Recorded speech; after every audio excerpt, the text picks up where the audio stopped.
তো বন্ধুরা, আজকে আমরা চলে আসলাম বাঁধাকপির খেতে। দেখুন, কিছুদিন আগে লাগিয়েছে, অল্প বড় হয়েছে।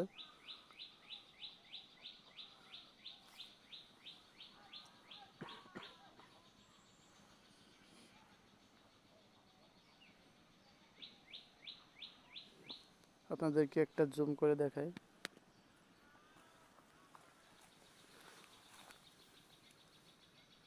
তো দেখুন, এই যে পাতাগুলো মাত্রই মোড় নিচ্ছে,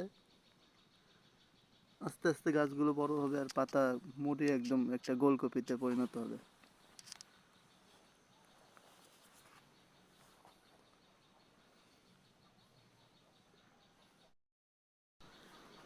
সাইডে আবার আছে অনেক বড় একটা ঘের, প্রায় 3 থেকে 4 বিঘা নিয়ে। তার সাইড দিয়ে লাগানো কলা গাছ।